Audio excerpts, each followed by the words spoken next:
दोस्तों, life insurance, जब कोई व्यक्ति इस दुनिया को छोड़ के चला जाता है तो उसके जाने के बाद जो भी उससे मिलने आते हैं, उसके परिवार से मिलने आते हैं, सब कहते हैं कि भाई इसके पास कोई लाइफ इंश्योरेंस पॉलिसी थी कि नहीं थी। और यहां तक कि परिवार भी बाद में ये देखता है कि काश पहले लाइफ इंश्योरेंस पॉलिसी ली होती, क्योंकि लाइफ इंश्योरेंस पॉलिसी ही एक ऐसा जरिया है जो व्यक्ति के ना रहने पर उसके परिवार को फाइनेंशियल सपोर्ट प्रोवाइड कराता है। लाइफ इंश्योरेंस का महत्व हम तब नहीं समझते हैं जब हम सही रहते हैं, जब हम ठीक रहते हैं, जब हम हेल्थी होते हैं। लाइफ इंश्योरेंस की वैल्यू हमें तब याद आती है जब हमारी बॉडी काम करना बंद कर देती है, जब हमारी बॉडी में कुछ ना कुछ प्रॉब्लम्स आने लगती है और हमें लगता है कि हाँ, अब हमें लाइफ इंश्योरेंस लेना चाहिए। लेकिन लाइफ इंश्योरेंस हमें तब नहीं मिलता है जब हमें जरूरत होती है, बगैर जरूरत के लाइफ इंश्योरेंस पॉलिसी लेनी होती है। आखिर लाइफ इंश्योरेंस सेक्टर में किस तरीके से इंश्योरेंस एडवाइजर ग्रोथ पा सकता है, क्या बदलाव होने जरूरी है लाइफ इंश्योरेंस सेक्टर में, और क्या बदलाव होने जरूरी है ताकि लाइफ इंश्योरेंस सेक्टर में ज्यादा से ज्यादा लोग इन्वेस्ट करें। सबसे पहले दोस्तों, सबसे पहले जो इंश्योरेंस एडवाइजर की मांग है वो है कि इंश्योरेंस एडवाइजर को मिलने वाली ग्रेच्युटी जो 5 लाख मिलती है वो कहीं ना कहीं इंक्रीज होनी चाहिए, यानी कि इंश्योरेंस एडवाइजर को मिलने वाली ग्रेच्युटी में कहीं ना कहीं इजाफा होना चाहिए। उसको 5 लाख से बढ़ाकर 10 लाख कर दिया जाना चाहिए। दूसरी सबसे बड़ी प्रॉब्लम दोस्तों स्टार्ट होती है आपकी अपनी खुद की ब्रांच से। एक इंश्योरेंस एडवाइजर जो कोई छोटा सा काम लेकर भी ब्रांच में जाता है और ब्रांच में जाके जब स्टाफ से मिलता है तो स्टाफ उनके काम को सीरियस नहीं लेता है, यानी कि जो काम तुरंत हो सकता है उस काम को तुरंत नहीं किया जाता है और उसमें कहीं ना कहीं उसको बार बार चक्कर लगाने पड़ते हैं उस काम को करने के लिए। अब इंश्योरेंस एडवाइजर पूरा दिन अगर उसी काम में लगा रहेगा तो कैसे वो नए बिजनेस को कर पाएगा। तो कहीं ना कहीं इंश्योरेंस एडवाइजर की ये भी एक प्रॉब्लम है कि जब इंश्योरेंस एडवाइजर ब्रांच में जाता है तो उनकी बात नहीं सुनी जाती है और इंश्योरेंस एडवाइजर को रेस्पेक्ट नहीं दी जाती है। इंश्योरेंस एडवाइजर जितनी मेहनत करता है, क्योंकि आज लाइफ इंश्योरेंस सेक्टर जिस मुकाम पर है और खासकर LIC ऑफ इंडिया जिस मुकाम पर है, इसका पूरा का पूरा श्रेय जाता है LIC एजेंट्स को। LIC एजेंट्स जिन्होंने रात दिन मेहनत करके LIC को आज इस मुकाम तक पहुंचाया है। तो अगर LIC स्टाफ को सैलरी मिल रही है, यहां तक कि LIC के ब्रांच मैनेजर को, सेल्स मैनेजर को, जोनल मैनेजर को जितनी भी सैलरी मिल रही है वो सिर्फ इंश्योरेंस एडवाइजर के काम की बदौलत मिल रही है, तो क्यों ना हमें काम करने के रवैये को बदलना चाहिए। कुछ ऐसा सिस्टम लेकर आना चाहिए LIC चेयरमैन को जिससे जो लाइफ इंश्योरेंस सेक्टर में काम करने वाले एम्प्लॉई हैं जिनको फिक्स सैलरी मिलती है, उनको फिक्स सैलरी के साथ साथ कुछ ना कुछ ऐसा टारगेट उनका रख दिया जाए कि अगर आप ये पूरा करेंगे तो आपको इतना पार्ट सैलरी का तब मिलेगा। तो इससे क्या होगा, इंश्योरेंस एडवाइजर को रेस्पेक्ट मिलने भी स्टार्ट हो जाएगी और इंश्योरेंस सेक्टर में कहीं ना कहीं जो इंश्योरेंस एडवाइजर का टाइम फालतू की चीजों में खर्च होता है, ब्रांच में बार बार चक्कर लगा के खर्च होता है, कहीं ना कहीं वो समय भी बच सकता है।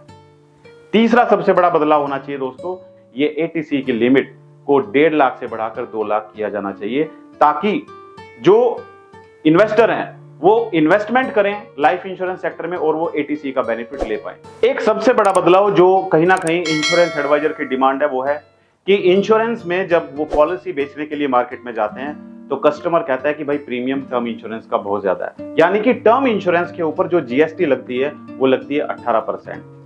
आज से कुछ टाइम पहले की बात करें तो GST 18% नहीं होती थी, तो कहीं ना कहीं इसमें GST में कहीं ना कहीं कुछ ना कुछ डाउनफॉल आना चाहिए, GST कम होनी चाहिए टर्म इंश्योरेंस के ऊपर। इसके अलावा दोस्तों पूरे देश में लाइफ इंश्योरेंस मैंडेटरी होना चाहिए और अलग अलग शहरों में जाकर हम काफी लोगों से हमने बात की, इंश्योरेंस एडवाइजर से बात की, इन्वेस्टर से बात की, उनसे हमने बात करने के बाद ये देखा कि आज भी हमारे देश में इंश्योरेंस को लेकर लोग जागरूक नहीं है।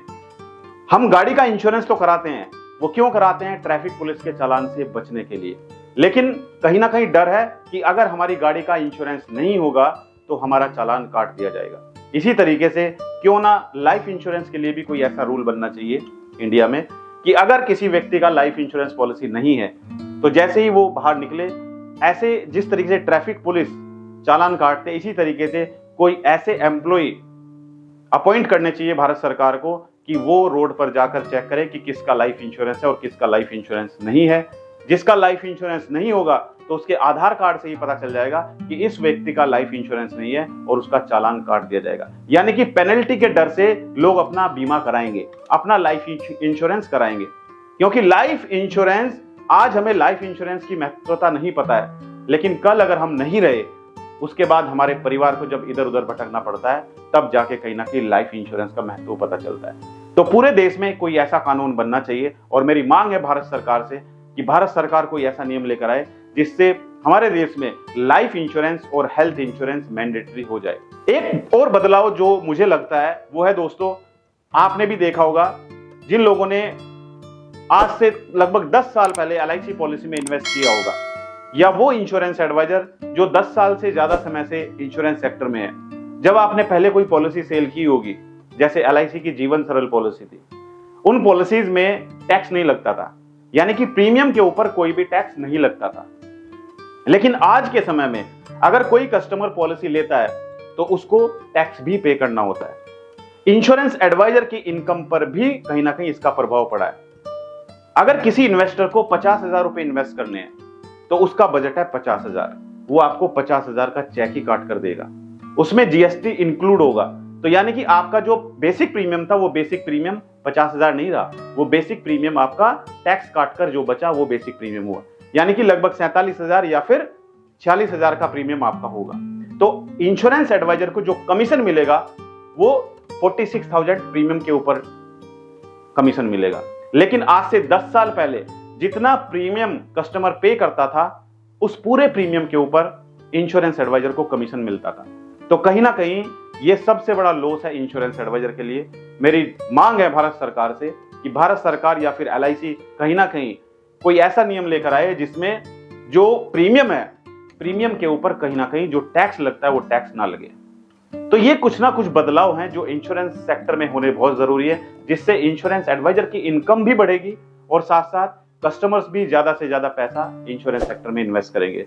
क्योंकि कहीं ना कहीं हमें जागरूकता फैलाने की जरूरत है देश में। हम जितनी जागरूकता फैलाएंगे, लोग उतने ही अवेयर होंगे और इंश्योरेंस पॉलिसी ज्यादा कराएंगे। तो आज वीडियो बनाने का मोटिव था कि हम किस तरीके से इंश्योरेंस सेक्टर को बूम दे सकते हैं, किस तरीके से इंश्योरेंस सेक्टर आगे बढ़ सकता है, किस तरीके से इंश्योरेंस एडवाइजर की इनकम बढ़ सकती है और किस तरीके से ज्यादा लोग इंश्योरेंस पॉलिसी करा सकते हैं। तो अगर आपको हमारा वीडियो अच्छा लगा तो वीडियो को लाइक और शेयर जरूर कीजिएगा, और अगर आप पहली बार हमारे YouTube चैनल पर जुड़े हैं, हमारे चैनल को सब्सक्राइब करना बिल्कुल मत भूलिएगा, और साइड में जो बेल आइकन है उस पर जाकर नोटिफिकेशन को ऑल पर सेट कीजिएगा। और अगर आप हमारी वीडियो हमारे फेसबुक पेज पर देख रहे हैं, हमारे फेसबुक पेज को लाइक कीजिए, फॉलो कीजिए और शेयर जरूर कीजिएगा। और एक सबसे बड़ी प्रॉब्लम दोस्तों जो इंश्योरेंस एडवाइजर के सामने आती है वो आती है कि insurance advisor door to door जाता है, घर घर जाता है, इंश्योरेंस पॉलिसी के लिए बात करता है, लेकिन फिर भी इंश्योरेंस पॉलिसी के लिए लोग तैयार नहीं होते हैं। उसका कारण ये है कि जिन लोगों के पास आप जा रहे हो इंश्योरेंस पॉलिसी समझाने के लिए, कहीं ना कहीं उनको इंश्योरेंस की जरूरत नहीं है। तो क्यों ना आप ऐसे लोगों के पास पहुंचे जो वास्तव में आज इंश्योरेंस पॉलिसी ढूंढ रहे हैं। अगर किसी घर में छोटे बच्चे ने जन्म लिया है तो उसका इंश्योरेंस नहीं है, उसके पास आप पहुंचिए। जिस घर में अभी 1 महीने का बच्चा है, उसके माता पिता ने अभी इंश्योरेंस नहीं कराया, उसके घर में आप पहुंचिए। तो कैसे आप उनके पास पहुंच सकते हो? तो दोस्तों इसके लिए हमने लॉन्च किया है सभी इंश्योरेंस एडवाइजर के लिए डिजिटल मार्केटिंग कोर्स। जो डिजिटल मार्केटिंग कोर्स कहीं ना कहीं आपकी मदद करेगा ऑनलाइन कस्टमर ढूंढने में, यानी कि आप ऑनलाइन अपने घर से कंप्यूटर लैपटॉप से बैठे बैठे कस्टमर ढूंढ सकते हैं गूगल, यूट्यूब और फेसबुक की मदद से। जी हां दोस्तों, गूगल, यूट्यूब और फेसबुक पर आप ऑनलाइन एडवर्टाइजमेंट चलाकर कस्टमर ढूंढ सकते हैं, जहां पर आप उन लोगों के पास पहुंच पाएंगे जो आज इंश्योरेंस पॉलिसी ढूंढ रहे हैं, जिनकी जरूरत है इंश्योरेंस। उन लोगों के मोबाइल पर आप जाएंगे, वो आपका एडवर्टाइजमेंट देख के आपसे कॉन्टैक्ट करेंगे। अब ये कैसे संभव होगा? इसके लिए आपको जाना है गूगल प्ले स्टोर पर। गूगल प्ले स्टोर पर जाइए और आप सर्च कीजिए अमित त्यागी। अमित त्यागी जैसे ही आप सर्च करेंगे तो आपके सामने हमारी एप्लीकेशन होगी। उस एप्लीकेशन को आपको डाउनलोड करना है। डाउनलोड करने के बाद इंस्टॉल करना है, अपना मोबाइल नंबर एंटर करना है, आपके मोबाइल पर एक OTP पहुंचेगा। वो OTP एंटर करने के बाद आप हमारी एप्लीकेशन में लॉगिन हो जाएंगे। उसके बाद दोस्तों जैसे ही आप एप्लीकेशन में लॉगिन होंगे, आपके सामने हमारा डिजिटल मार्केटिंग कोर्स होगा। उस डिजिटल मार्केटिंग कोर्स को आप ज्वाइन करेंगे। ज्वाइन करने के बाद आप वहां पर सीख सकते हैं कि किस तरीके से आप गूगल, यूट्यूब और फेसबुक पर एडवर्टाइजमेंट रन कर सकते हैं और कस्टमर ढूंढ सकते हैं, और कैसे आप अपनी खुद की वेबसाइट बना सकते हैं। क्योंकि हम चाहते हैं कि इंश्योरेंस एडवाइजर आज की टेक्नोलॉजी का प्रयोग करें।